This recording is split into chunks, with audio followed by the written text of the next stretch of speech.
আমরা তো এক হিসাবে মাগনা মাগনা ইসলাম পাইছি।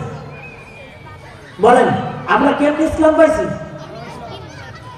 আমরা বাপ দাদার সম্পত্তি যেভাবে আমরা ফ্রিভাবে পাওয়া যায়, দাদার সম্পত্তি বাবার সম্পত্তি বাপ দাদায় মারা যাওয়ার পরে অটোমেটিক আমরা প্রত্যেক হিসাবে সম্পত্তির মালিক হই কি হই না? জোরে বলেন, আর জোরে বলেন। ইসলাম তো আমরা এভাবে পাইছি, দাদাই মুসলমান ছিল, বাবাই মুসলমান ছিল, এজন্য আমিও মুসলমান। ঠিক না বেটা? জোরে বলেন। কিন্তু সাহাবাই কেরাম পৈতৃক সম্পত্তি হিসাবে ইসলাম পায় নাই। এরা ইসলাম কবুল করার কারণে, ঈমান আনার কারণে তাদের উপরে যে জুলুম নির্যাতনের স্টিম রোলার চালানো হয়েছে, তারা এই মৃত্যু পর্যন্ত জুলুমের শিকার হওয়ার পরেও নিজের জীবন দিয়ে দিছে, কিন্তু ঈমান দেয় নাই, ইসলাম দেয় নাই। ঠিক না বেটা? জোরে বলেন। তারা কষ্ট করে ইসলাম পাইছে। ভাইয়ার আমার, বন্ধুরা আমার, হযরতে বেলালে হাবশীর ইতিহাস আপনারা সকলেই জানেন। ঘটনা বলা উদ্দেশ্য নয়। হযরতে বেলালে হাবশী একজন গোলাম ছিলেন, গোলাম। কিন্তু ইসলাম কবুল করার কারণে, ঈমান আনার কারণে বেলালে হাবশী রাদিয়াল্লাহু তাআলা আনহুর উপর জুলুম নির্যাতনের স্টিম রোলার চালানো হয়েছে। ঠিক না বেটা? জোরে বলেন। আরবের উত্তপ্ত গরম বালুর উপরে হযরতে বেলালে হাবশীর দুই পায়ের মধ্যে রশি বেঁধে কাফের মুশরিকরা আর ইসলামের শত্রু আর দুশমনেরা টেনে টেনে উত্তপ্ত গরম বালুর উপর দিয়া বেলালে হাবশীকে মক্কার জমিনের উপর দিয়া টানছে। তারপরে গরম বালুর উপরে তারে শোয়াইয়া তার বুকের উপরে যাতে নড়াচড়া করতে না পারে বিশাল বড় বড় পাথর বেলালে হাবশীর বুকের উপরে চাপা দিয়া তারে ওইভাবে শাস্তি দিয়েছে। বলে ঈমান সার, তা না হলে মেরে ফেলে দেব। জোরে বলুন নাউজুবিল্লাহ। কাফেররা বলছে ইসলাম ছেড়ে দাও। বেলাল, তুমি যদি বাঁচতে চাও ইসলাম ছেড়ে দাও, ঈমান ছেড়ে দাও। যদি ইসলাম ছেড়ে দাও, ঈমান ছেড়ে দাও, তাহলে তোমারে আমরা বাঁচায় দেব, তা না হলে তোমারে মেরে ফেলবো। বেলালে হাবশী রাদিয়াল্লাহু তাআলা আনহু, তাকে মুশরিকরা যত বেশি জুলুম করে, আর বেলালে হাবশীর জবান দ্বারা আল্লাহ পাকের নাম আহাদ আহাদ বের হওয়া আরম্ভ হয়ে যায়। জোরে বলুন সুবহানাল্লাহ। হযরতে বেলাল বলেন, এ দুনিয়ার মুশরিকরা আমারে মারবা, আমারে মারো, মারতে মারতে শহীদ করে ফেলো। আমি ইসলামের জন্য, ঈমানের জন্য আর নবীর জন্য আমি আমার জীবন দিয়ে দিতে পারি, কিন্তু ঈমান দিতে পারি না। আল্লাহু আকবার। জোরে বলুন আল্লাহু আকবার। জীবন দিয়ে দিতে পারি, ঈমান দিতে পারি না। ইসলাম এবং ঈমান তারা কেমনে পাইছে? হযরতে খাব্বাব রাদিয়াল্লাহু তাআলা আনহুর উপরে কেমন জুলুম করা হয়েছে? ঈমান আনার কারণে, ইসলাম কবুল করার কারণে মুশরিকরা তার উপরে কিভাবে জুলুম করেছেন। আগুনের সলতা জ্বালায়া, আগুনের কয়লার উপরে, উত্তপ্ত আগুনের কয়লার উপরে খাব্বাব রাদিয়াল্লাহু তাআলা আনহুকে শোয়া দিচ্ছে। হযরতে উমরে ফারুক রাদিয়াল্লাহু তাআলা আনহু হযরতে খাব্বাবকে ডাক দিয়ে বলে, খাব্বাব, তোমার পিঠের মধ্যে গর্ত গর্ত দেখা যায় কেন? হযরতে খাব্বাব বলে, খলিফাতুল মুসলিমিন, ঈমান আনার কারণে আর ইসলাম কবুল করার কারণে মুশরিকেরা আমাকে জ্বলন্ত আগুনের কয়লার উপরে শোয়া দিছে। ওই কয়লার আগুনে আমার পিঠের চামড়া এবং চর্বি গুলা গলে গলে আগুন নিভে গেছে।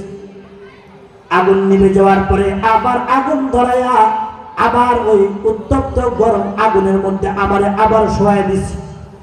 এইভাবে আগুনের তাপে আমার পিঠের মধ্য থেকে চামড়া আর চর্বি গুলা গলে গলে ওই আগুনের কয়লা গুলো নিভে যেত, এই কারণে আমার পিঠের মধ্যে গর্ত হয়ে গেছে। ভাইয়ের আমার, বন্ধুরা আমার, সাহাবায়ে কেরামের উপরে ঈমান আনার কারণে আর ইসলাম কবুল করার কারণে এমন জুলুম আর নির্যাতনের শিকার তারা হয়েছে, নিজের জীবন দিয়ে দিছে, কিন্তু ঈমান বিক্রি করে নাই। জোরে বলুন ঠিক না বেঠিক? জীবন দিয়ে দিছে, ঈমান দেয় নাই। আমরা তো সেই সাহাবায়ে কেরামের উত্তরসূরি। এদেশের উলামায়ে কেরামের উপরে ইসলামের কথা বলার কারণে, কুরআনের কথা বলার কারণে এদেশের উলামায়ে কেরামের উপরে জুলুম নির্যাতনের স্টিম রোলার চালানো হয়েছে কি হয় নাই? হয়েছে কি হয় নাই? আর ওগুলো বলেন আল্লাহু আকবার।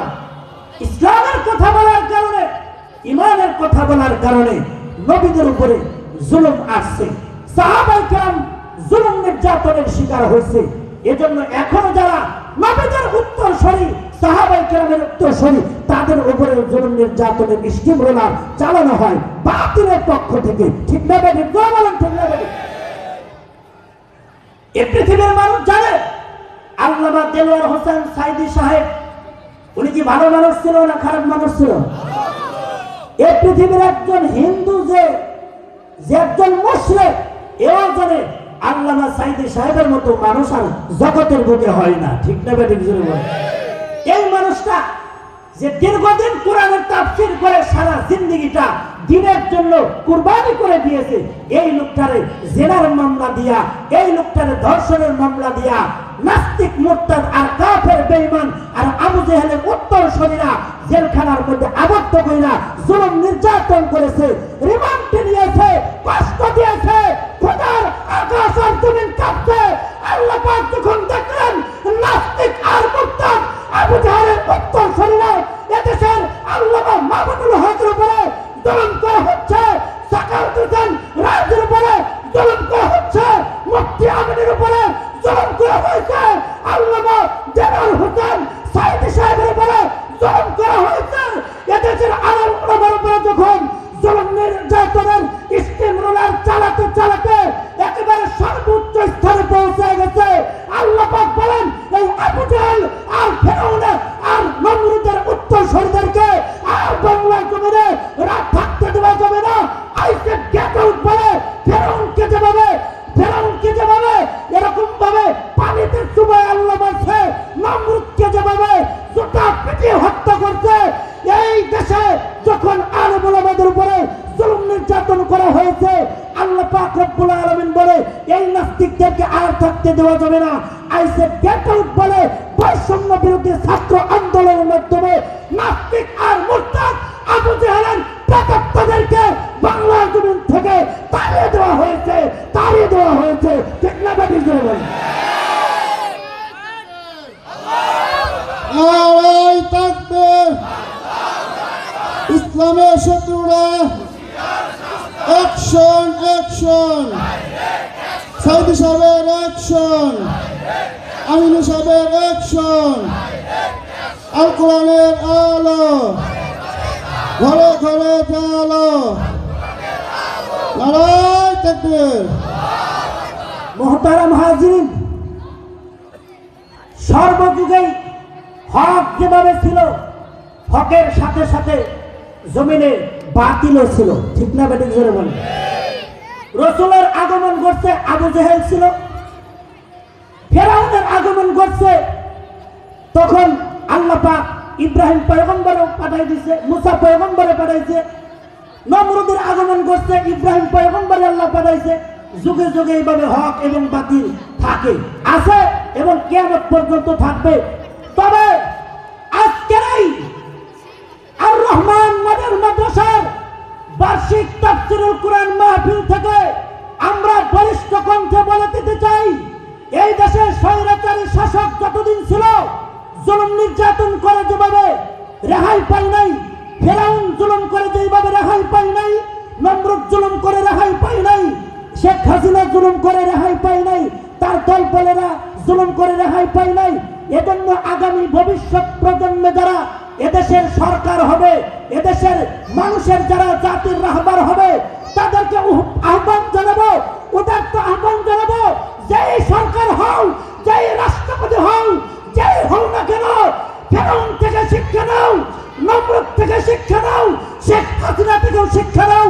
বাংলার জমিনে ইসলামের উপরে আঘাত করে, কোরআনের উপরে আঘাত করে, আলেম ওলামাদের উপরে জুলুম করে এই বাংলার জমিনে থাকা যাবে না, যাবে না, যাবে না। ঠিক না বেঠিক জোরে বলেন।